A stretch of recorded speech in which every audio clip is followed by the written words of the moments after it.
ಪಹಲ್ಗಾಮ್ ದಾಳಿಗೆ ಪ್ರತ್ಯುತ್ತರ ಕೊಡುವ ನಿಟ್ಟಿನಲ್ಲಿ ಸರ್ಕಾರ ಯುದ್ಧದ ತಾಲೀಮು ಬಿರುಸುಗೊಂಡಿದೆ. ನಿನ್ನೆಯಷ್ಟೇ ರಕ್ಷಣಾ ಕಾರ್ಯದರ್ಶಿ ಜೊತೆ ಸುದೀರ್ಘವಾದಂತಹ ಚರ್ಚೆ ನಡೆಸಿದ ಪ್ರಧಾನಿ ಇಂದು ಕೂಡ ಸರಣಿ ಸಭೆಗಳನ್ನು ಮುಂದುವರೆಸಿದ್ರು. ರಾಷ್ಟ್ರೀಯ ಭದ್ರತಾ ಸಲಹೆಗಾರ ಅಜಿತ್ ದೋವಲ್ ಜೊತೆ ಪ್ರಧಾನಿ ಸಮಾಲೋಚನೆಯನ್ನ ನಡೆಸಿದ್ರು. ಇನ್ನ ಗಡಿ ಭದ್ರತೆ, ಆಂತರಿಕ ಸುರಕ್ಷತೆ, ಅಂತಾರಾಷ್ಟ್ರೀಯ ಬೆಂಬಲ, ಕ್ರೋಢೀಕರಣ ಸೇರಿದಂತೆ ಹಲವು ಮಹತ್ವದ ವಿಚಾರಗಳನ್ನ ಚರ್ಚೆ ವೇಳೆ ಪ್ರಸ್ತಾಪಿಸಲಾಯಿತು ಅಂತ ಹೇಳಲಾಗಿದೆ. ಇನ್ನು ಕಾಶ್ಮೀರದಲ್ಲಿ ಹೈ ಅಲರ್ಟ್ ಘೋಷಿಸಲಾಗಿದೆ. ಈಗಾಗಲೇ ಕಾಶ್ಮೀರ ಕಣಿವೆಯ ಪೂಂಚ್ ಸೆಕ್ಟರ್, ಬಾರಾಮುಲ್ಲಾ ಸೇರಿದಂತೆ ಗಡಿಯಲ್ಲಿ ತೀವ್ರ ಕಟ್ಟೆಚ್ಚರ ವಹಿಸಲಾಗಿದೆ. ಇನ್ನು ಕಣಿವೆಯ ಪೂಂಚ್ ವಲಯದಲ್ಲಿ ಪಾಕಿಸ್ತಾನಿ ನಾಗರಿಕರೊಬ್ಬರನ್ನ ಅರೆಸ್ಟ್ ಮಾಡಲಾಗಿದೆ. ಅನುಮಾನಾಸ್ಪದವಾಗಿ ತಿರುಗಾಡ್ತಾ ಇದ್ದಂತಹ ವ್ಯಕ್ತಿಯನ್ನ ಭದ್ರತಾ ಪಡೆಗಳು ವಶಕ್ಕೆ ಪಡೆದು ವಿಚಾರಣೆಯನ್ನ ನಡೆಸಿವೆ. ಇನ್ನು ನಾಳೆ ದೇಶದಾದ್ಯಂತ ಮಾಕ್ ಡ್ರಿಲ್ಗೆ ಆದೇಶಿಸಲಾಗಿದೆ. ದೇಶದ ಎಲ್ಲಾ ರಾಜ್ಯಗಳಲ್ಲಿ ನಿಗದಿಯಂತೆ ಯುದ್ಧದ ಅಣಕು ಕವಾಯತ್ತು ನಡೆಯಲಿದೆ. ಹೀಗಾಗಿ ಕೇಂದ್ರ ಗೃಹ ಸಚಿವಾಲಯ ಸುತ್ತೋಲೆಯನ್ನ ಹೊರಡಿಸಿದ್ದು, ಇಂದು ಕೂಡ ಗೃಹ ಸಚಿವ ಅಮಿತ್ ಶಾ ಅಧಿಕಾರಿಗಳೊಟ್ಟಿಗೆ ಹೈ ವೋಲ್ಟೇಜ್ ಸಭೆಯನ್ನ ನಡೆಸಿದ್ದಾರೆ.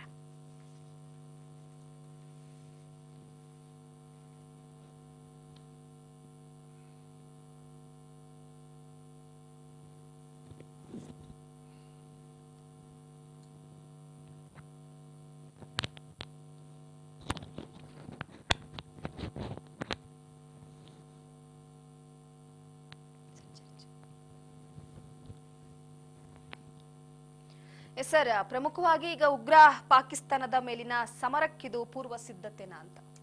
ಎಸ್ ರೂಪಾ, ಉಗ್ರ ಪಾಕಿಸ್ತಾನ ಅನ್ನೋದು ಈಗಾಗಲೇ ಎಲ್ಲರಿಗೂ ಸ್ಪಷ್ಟವಾಗಿ ಅನಿಸ್ತಾ ಇದೆ. ನಿನಗೂ ಅದೇ ಅನಿಸ್ತಾ ಇದೆ ಅಂತ ಕಾಣಿಸ್ತಾ ಇದೆ. ಈಗ ಇಲ್ಲಿ ಪ್ರಮುಖವಾಗಿ ಯುದ್ಧದ ಕಾರ್ಮೋಡ ದಿನದಿಂದ ದಿನಕ್ಕೆ ಮತ್ತಷ್ಟು ಹೆಚ್ಚಾಗ್ತಾ ಹೋಗ್ತಾ ಇದೆ.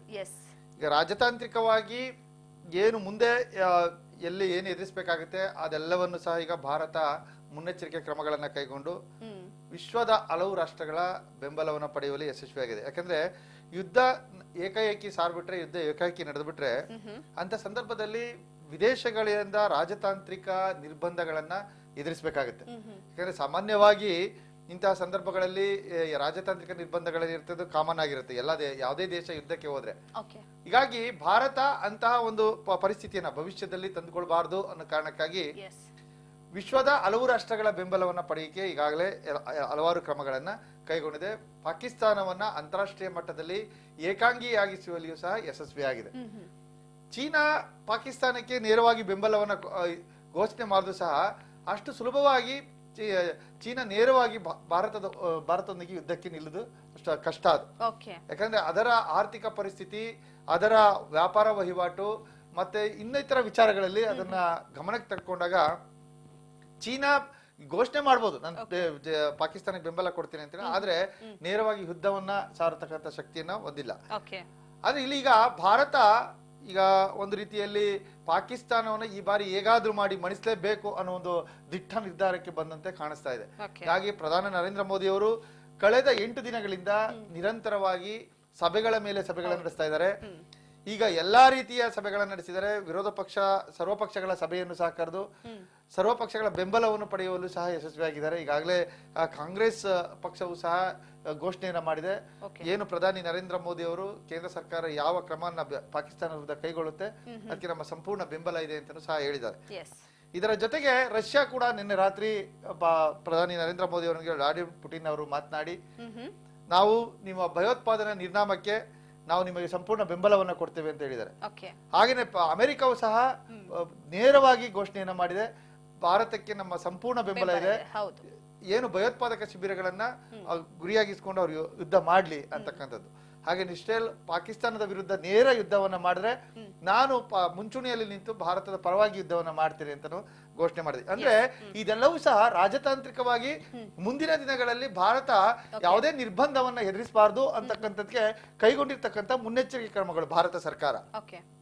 ಅಂದ್ರೆ ಇವತ್ತು ಈಗಾಗಲೇ ಪಾಕಿಸ್ತಾನ ವಿರುದ್ಧ ಹಲವಾರು ರಾಜತಾಂತ್ರಿಕ ನಿರ್ಬಂಧಗಳನ್ನ ಏರುವ ಮೂಲಕ ಪಾಕಿಸ್ತಾನದ ಕೈಕಟ್ಟಿ ಹಾಕುವಲ್ಲಿ ಈಗಾಗಲೇ ಭಾರತ ಯಶಸ್ವಿಯಾಗಿದೆ.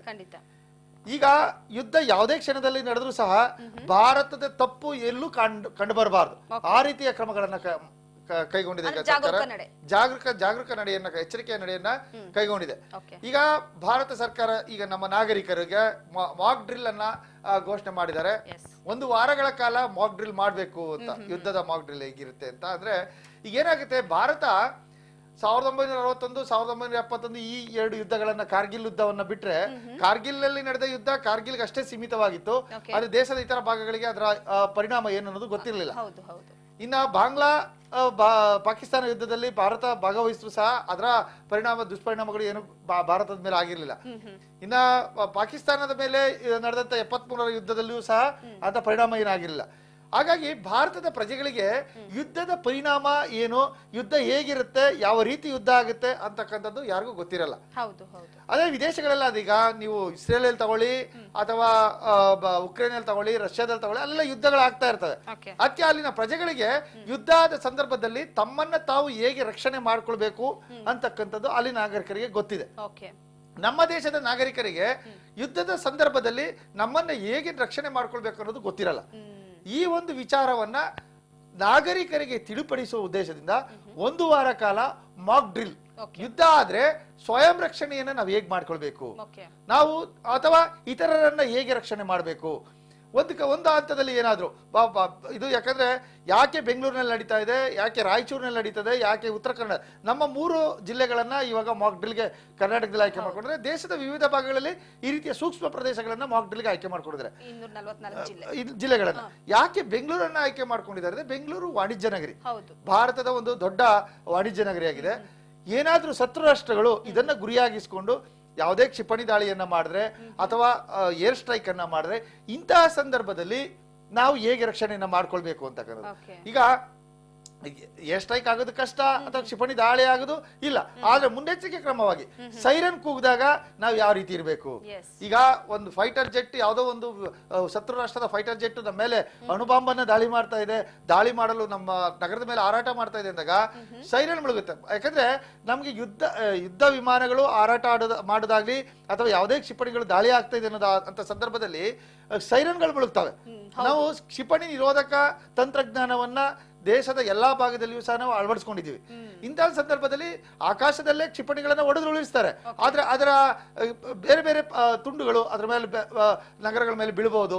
ಅಂತ ಪರಿಸ್ಥಿತಿಯಲ್ಲಿ ಸೈರನ್ಗಳು ಕೂಗ್ತವೆ. ಸೈರನ್ಗಳು ಕೂಗಿದಾಗ ನಾವು ಯಾವ ರೀತಿ ಎಚ್ಚರಿಕೆಯನ್ನು ವಹಿಸಬೇಕು, ಮತ್ತೆ ಅಥವಾ ಈ ದಾಳಿನೇ ಆಗ್ಬಿಡ್ತು ಅಂತಹ ಸಂದರ್ಭದಲ್ಲಿ ಆಹಾರ ಪದಾರ್ಥಗಳನ್ನ ಯಾವ ರೀತಿ ಸಂಗ್ರಹಿಸಿ ಇಟ್ಕೊಳ್ಬೇಕು, ನೀರು ಕುಡಿಯುವ ನೀರನ್ನ ಹೇಗೆ ಪೂರೈಕೆ ಮಾಡಬೇಕು, ಅಥವಾ ಗಾಯಾಳುಗಳನ್ನ ಯಾವ ರೀತಿ ಸಾಗಿಸಬೇಕಾಗುತ್ತೆ, ಆಸ್ಪತ್ರೆಗಳು ಯಾವ ರೀತಿ ಸಜ್ಜಾಗಿರ್ಬೇಕಾಗುತ್ತೆ, ಇದೆಲ್ಲವನ್ನು ಸಹ ಮಾಡ್ತಕ್ಕಂಥದ್ದೇ ಮಾಕ್ ಡ್ರಿಲ್. ಈ ಯಾಕಂದ್ರೆ ಯುದ್ಧ ಆಗುತ್ತೆ ಅನ್ನೋ ಒಂದು ಕಾರಣಕ್ಕಾಗಿ ಈ ಒಂದು ಎಲ್ಲಾ ತಾಲೀಮುಗಳನ್ನ ಮಾಡ್ತಾ ಇದ್ದಾರೆ. ನಾವು ಏಕಾಏಕಿ ಯುದ್ಧವನ್ನ ಮಾಡ್ತೇವೆ ಅಂತ ಹೇಳಿ ಗಡಿಯಿಂದ ಆಚೆಗೆ ಹೋಗಿ ಯುದ್ಧ ಮಾಡೋಕ್ಕಾಗೋದಿಲ್ಲ. ಗಡಿಯಿಂದ ಆಚೆಗೆ ಹೋಗಿ ಯುದ್ಧ ಮಾಡಿದ್ರೆ ಇನ್ಯಾವುದೋ ನಗರದ ಮೇಲೆ ಇವತ್ತು ಆಧುನಿಕ ತಂತ್ರಜ್ಞಾನ ಬಹಳ ಮುಂದುವರೆದಿದೆ. ಆಧುನಿಕ ತಂತ್ರಜ್ಞಾನದಲ್ಲಿ ಯಾವ ನಗರದಿಂದ ಯಾವ ನಗರಕ್ಕೆ ಬೇಕಾದ್ರೂ ಕ್ಷಿಪಣಿ ದಾಳಿಗಳಾಗಬಹುದು. ಈ ಕಾರಣಕ್ಕಾಗಿ ನಾಗರಿಕರನ್ನ ಸುರಕ್ಷಿತವಾಗಿ ಅವರನ್ನು ರಕ್ಷಣೆ ಮಾಡಬೇಕಾಗಿದೆ. ಜೊತೆಗೆ ನಾಗರಿಕರೇ ಸ್ವರಕ್ಷಣೆಯನ್ನ ಮಾಡ್ಕೊಳ್ಬೇಕಾಗಿದೆ ಇಂತಹ ಸಂದರ್ಭದಲ್ಲಿ. ಯಾಕಂದ್ರೆ ಎಲ್ಲಾ ಸಂದರ್ಭದಲ್ಲಿಯೂ ಸೈನಿಕರಾಗ್ಲಿ, ಪೊಲೀಸ್ ಪಡೆಗಳಾಗ್ಲಿ, ಭದ್ರತಾ ಪಡೆಗಳು ಇವರನ್ನ ರಕ್ಷಣೆ ಮಾಡೋಕ್ ಆಗೋದಿಲ್ಲ. ಅಂತ ಸಂದರ್ಭದಲ್ಲಿ ನಾಗರಿಕರು ಸಶಕ್ತ ಏನು ಶಕ್ತಿಯುತವರು, ಶಕ್ತಿ ಇಲ್ಲದವ್ರನ್ನ ಹೇಗೆ ರಕ್ಷಿಸಬೇಕು, ಅಥವಾ ಮಹಿಳೆಯರು ಮತ್ತು ಮಕ್ಕಳನ್ನ ಹೇಗೆ ರಕ್ಷಿಸಬೇಕು, ಈ ರೀತಿಯ ಕ್ರಮಗಳನ್ನ ಅಂದ್ರೆ ಪರೀಕ್ಷಾರ್ಥವಾಗಿ ಮಾಡ್ತಕ್ಕಂಥದ್ಕೆ ನಾವು ಮಾಕ್ ಡ್ರಿಲ್ ಅಂತ ಹೇಳಿ ಕರಿತೀವಿ. ಈ ಮಾಕ್ ಡ್ರಿಲ್ ಅನ್ನ ಮಾಡಕ್ಕೆ ದೇಶಾದ್ಯಂತ ಇವಾಗ ಕ್ರಮಗಳನ್ನ ಕೈಗೊಳ್ತಾ ಇದೆ. ಇದು 1 ವಾರಗಳ ಕಾಲ 240 ಜಿಲ್ಲೆಗಳಲ್ಲಿ ನಡೆಯುತ್ತೆ. ಕರ್ನಾಟಕದಲ್ಲಿ 3 ಜಿಲ್ಲೆಗಳಲ್ಲಿ ನಡೆಯುತ್ತೆ. ಕರ್ನಾಟಕದ 3 ಜಿಲ್ಲೆಗಳನ್ನ ಆಯ್ಕೆ ಮಾಡ್ಕೊಂಡು ಇದೇ ಕಾರಣಕ್ಕಾಗಿ. ಯಾಕಂದ್ರೆ ಈಗ ಉತ್ತರ ಕನ್ನಡ ಭಾಗದಲ್ಲಿ ಕೈಗಾಪ ಇದಿದೆ, ನೌಕಾನೆಲೆ ಇದೆ. ಕಾರವಾರದಲ್ಲಿ ನೌಕಾನೆಲೆ ಮೇಲೆ ಗುರಿಯಾಗಿ ಇಟ್ಕೊಂಡು ದಾಳಿ ಮಾಡ್ಬೋದು, ಅಥವಾ ಕೈಗಾ ಮೇಲೆ ದಾಳಿ ಮಾಡ್ಬೋದು. ರಾಯಚೂರಿನಲ್ಲಿ ಥರ್ಮಲ್ ಪವರ್ ಪ್ರಾಜೆಕ್ಟ್ಗಳಿದಾವೆ, ಈ ಪವರ್ ಪ್ರಾಜೆಕ್ಟ್ಗಳ ಮೇಲೆ ದಾಳಿ ಮಾಡ್ಬೋದು. ಇಂತಹ ಸಂದರ್ಭದಲ್ಲಿ ಅಲ್ಲಿನ ನಾಗರಿಕರು ಯಾವ ರೀತಿ ಎಚ್ಚರಿಕೆಯಿಂದ ಇರಬೇಕಾಗುತ್ತೆ. ಈ ಕಾರಣಕ್ಕಾಗಿನೇ ಈ 3 ಜಿಲ್ಲೆಗಳನ್ನ ಆಯ್ಕೆ ಮಾಡಿಕೊಂಡು ಮಾಕ್ ಡ್ರಿಲ್ಗೆ ಕರ್ನಾಟಕದಲ್ಲಿ ಇದು ಮಾಡಿದ್ದಾರೆ. ಹಾಗೇನೆ ದೇಶದ ಇತರ ಸೂಕ್ಷ್ಮ ಜಿಲ್ಲೆಗಳೇನಿದೆ ಆ ಸೂಕ್ಷ್ಮ ಜಿಲ್ಲೆಗಳನ್ನ ಅಲ್ಲಲ್ಲಿ ಮಾಕ್ ಡ್ರಿಲ್ ಮಾಡಿಕೆ ಆದೇಶವನ್ನ ಕೇಂದ್ರ ಸರ್ಕಾರ ಕೊಟ್ಟಿದೆ. ರಾಜ್ಯ ಸರ್ಕಾರಗಳು ಸಹ ಅದಕ್ಕೆ ಬೆಂಬಲವನ್ನ ಕೊಟ್ಟಿವೆ. ನಾವು ಸಂಪೂರ್ಣವಾಗಿ ಕೇಂದ್ರ ಸರ್ಕಾರದ ಆದೇಶವನ್ನ ಪಾಲನೆ ಮಾಡ್ತೀವಿ ಅಂತ ಹೇಳಿ ಈಗ ರಾಜ್ಯ ಸರ್ಕಾರಗಳು ಹೇಳಿವೆ. ಈಗಾಗಲೇ ಸಿದ್ಧತೆಯನ್ನು ಮಾಡ್ಕೊಂಡಿದ್ದಾರೆ. ಎಲ್ಲ ಅಗ್ನಿಶಾಮಕ ದಳದವರು ಸಿದ್ಧತೆಯನ್ನ ಮಾಡ್ಕೊಂಡಿದ್ದಾರೆ. ನಾಗರಿಕ ತುರ್ತು ಸೇವಾ ಸಮಿತಿ ಇಲಾಖೆ ಇದೆ, ಅದು ನಾಗರಿಕ ತುರ್ತು ಸೇವಾ ಇಲಾಖೆ ಏನ್ ಮಾಡುತ್ತೆ, ಈ ಇಂತಹ ಕ್ರಮಗಳಿಗೆ ಏನೇನು ಸಿದ್ಧತೆಗಳನ್ನ ಮಾಡ್ಕೊಳ್ಬೇಕು ಮಾಡಿದೆ. ಜೊತೆಗೆ ಪೊಲೀಸ್ ಠಾಣೆಗಳಲ್ಲಿ, ನಗರದಲ್ಲಿರ್ತಕ್ಕಂಥ ಪೊಲೀಸ್ ಠಾಣೆಗಳಲ್ಲಿ ಸೈರನ್ ಮುಳುಗುತ್ತೆ. ಆ ಸೈರನ್ ಮುಳುಗುವಂತ ಕೆಲಸಕ್ಕೆ ನಗರದ ಪೊಲೀಸ್ ಠಾಣೆಗಳಲ್ಲಿ ಅಳವಡಿಕೆ ಮಾಡಿದ್ದಾರೆ. ಹೀಗೆ ಹಲವಾರು ರೀತಿಯಲ್ಲಿ ಕ್ರಮಗಳನ್ನ ಕೈಗೊಂಡು ಯುದ್ಧದ ಸಂದರ್ಭದಲ್ಲಿ ಯುದ್ಧವೇ ನಡೀತಾ ಇದೆ ಅನ್ನೋದನ್ನ ಊಹಿಸಿಕೊಂಡು ಅದನ್ನ ನಾವು ನಾಗರಿಕರು ಯಾವ ರೀತಿ ರಕ್ಷಣೆ ಮಾಡ್ಕೊಳ್ಬೇಕು ಅನ್ನೋ ರೀತಿಯಲ್ಲಿ ಈ ಸಿದ್ಧತೆಗಳು ನಡೆದಿದೆ. ಆ ನಾಗರಿಕರಿಗೆ ನಾಳೆಯಿಂದ ಮಾಕ್ ಡ್ರಿಲ್ ಸ್ಟಾರ್ಟ್ ಆಗುತ್ತೆ. ನಾಗರಿಕರು ಸಹ ಇದಕ್ಕೆ ಸಹಕಾರ ನೀಡಬೇಕು. ಯಾಕಂದ್ರೆ ಯುದ್ಧ ಅಂತ ಸಂದರ್ಭದಲ್ಲಿ ಏನು ನಾವೆಲ್ಲರೂ ಹೋಗಿ ಯುದ್ಧ ಮಾಡೋದಲ್ಲ, ಆದರೆ ದೇಶದ ಏನು ಆದೇಶಗಳಿದೆ, ಸರ್ಕಾರ ಹೊರಡಿಸ್ತಕ್ಕಂಥ ಆದೇಶಗಳನ್ನ ಪರಿಪಾಲನೆ ಮಾಡೋದು ಸಹ ನಾವು ಯುದ್ಧಕ್ಕೆ ಸಹಕಾರ ನೀಡಿದಂತೆ. ಯಾಕಂದ್ರೆ ನಾವೇನಾದ್ರೂ ಸರ್ಕಾರ ಹೊರಡಿಸ್ತಕ್ಕಂಥ ಕಾಲಕ್ಕೆ ಸರ್ಕಾರಗಳು ಆದೇಶ ಹೊರಡಿಸ್ತಾ ಇರುತ್ತೆ. ಇಂಥ ಸಂದರ್ಭದಲ್ಲಿ ತುರ್ತು ಸಂದೇಶಗಳು ಬರ್ತಾ ಇರ್ತವೆ. ಆ ತುರ್ತು ಸಂದೇಶಗಳನ್ನ ನಾವು ಪಾಲನೆ ಮಾಡ್ಬೇಕಾಗುತ್ತೆ. ಆ ಪಾಲನೆ ಮಾಡಿದಾಗನೇ ನಾವು ದೇಶವನ್ನ ರಕ್ಷಣೆ ಮಾಡ್ದಂಗೆ ಆಗೋದು. ಯಾಕಂದ್ರೆ ಒಬ್ಬ ನಾಗರಿಕ ಯುದ್ಧದಲ್ಲಿ ಸತ್ರು ಸಹ ಅದೆಷ್ಟು ಒಂದು ರೀತಿಯಲ್ಲಿ ನಾವು ಸೋತಂಗೇನೆ. ಆದ್ರೆ ಆ ರೀತಿಯ ಒಂದು ಕ್ರಮ ಆಗ್ಬಾರ್ದು, ನಾಗರಿಕರಿಗೆ ಯಾವುದೇ ತೊಂದರೆ ಆಗ್ಬಾರ್ದು ಅನ್ನೋ ಕಾರಣಕ್ಕಾಗಿ ಇಂತಹ ಎಲ್ಲಾ ಕಟ್ಟುನಿಟ್ಟಿನ ಕ್ರಮಗಳನ್ನ ಕೇಂದ್ರ ಸರ್ಕಾರ ಕೈಗೊಳ್ತಾ ಇದೆ. ಅದಕ್ಕೆ ರಾಜ್ಯ ಸರ್ಕಾರಗಳು ಸಹ ಕೈ ಜೋಡಿಸಿವೆ ರೂಪ.